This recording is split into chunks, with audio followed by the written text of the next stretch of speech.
আমি গাড়ি থেকে আসার পথে দেখেছি মৎস্য ভবন, শাহবাগ, হাইকোর্ট মোড় সমস্ত জায়গায় লোকে লোকারণ্য, এই মাঠের বাইরেও। কাজে মাঝে যারা আছেন মাঠের মধ্যেই লোকে সীমাবদ্ধ, এটা না, চতুর্দিকে লোকে লোকারণ্য। এরকম একটি সফল মহাসমাবেশ আয়োজনের জন্য ইসলামী আন্দোলন বাংলাদেশের সারা দেশের নেতৃবৃন্দকে গণ অধিকার পরিষদের পক্ষ থেকে অভিনন্দন এবং শুভেচ্ছা জানাই। অভিনন্দন এবং শুভেচ্ছা জানাই ইসলামী আন্দোলনের পীর সাহেবকে এবং তার সাথে অন্যান্য সিনিয়র নেতৃবৃন্দকে, যারা আজকের ইসলামী আন্দোলনের এই সমাবেশে বাংলাদেশের প্রায় সকল মত পথের রাজনৈতিক দলের নেতৃবৃন্দকে এই মঞ্চে একত্রিত করেছেন।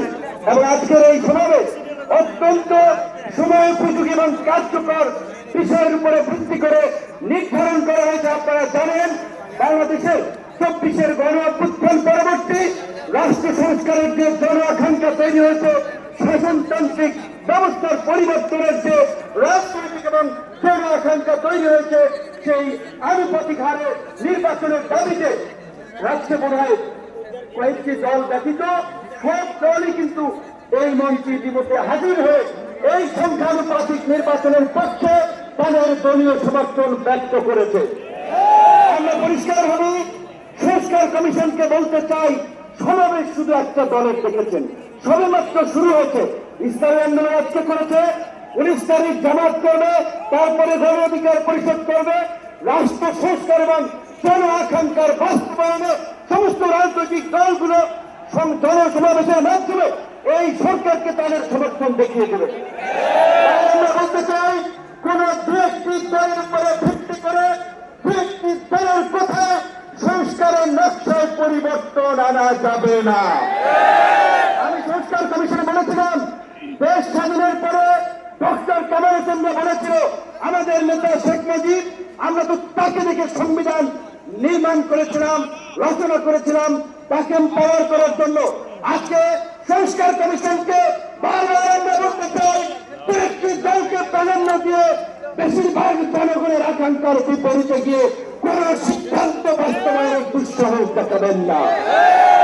আনুপাতিক হারে নির্বাচন হলে সমস্যাটা কি? কোন সমস্যা নাই। প্রধানমন্ত্রী মেয়াদ 10 বছরের বেশি না থাকলে সমস্যা কি? আমরা অত্যন্ত যৌক্তিকভাবে এই কথাগুলো দফায় দফায় আলোচনায় তুলে ধরছি। সুতরাং পরিষ্কার, সংবিধান এই সংস্কার জাতীয় ঐক্যমত্য কমিশন কেন জানি দু একটি দলের প্রতি পক্ষপাতমূলক আচরণ করছে। এই বিরাট পদ্ধতি তাদের এজেন্ডাই বাদ দিয়ে তারা ঘুরাই গেল। বিহার থেকে উচ্চকক্ষ নিম্নকক্ষ চলে গেল। উচ্চকক্ষ নিম্নকক্ষ হবে নাকি সমগ্র নির্বাচন বিহারের ভিত্তিতে হবে, সেটি রাজনৈতিক ভাবে আজ ঐক্যমত্যে পৌঁছাতে হবে।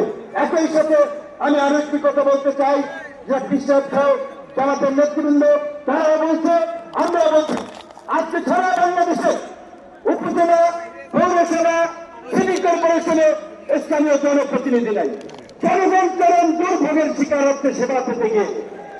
সরকারের উন্নয়নমূলক কর্মকাণ্ড ব্যাহত হচ্ছে এবং 50 বছরের অভিজ্ঞতা, নির্বাচনের পরে রাজনৈতিক দলগুলো এমপি মিলে, মন্ত্রীরা মিলে কেন্দ্র দখল করে তাদের নেতাদেরকে পুলিশ প্রশাসনকে দিয়ে জেতায়। কাজী এই সরকারের আমলে যেমনিভাবে জাতীয় নির্বাচন হবে, একই সাথে অনতি বিলম্বে আমরা স্থানীয় নির্বাচন আয়োজনের দাবি জানাচ্ছি।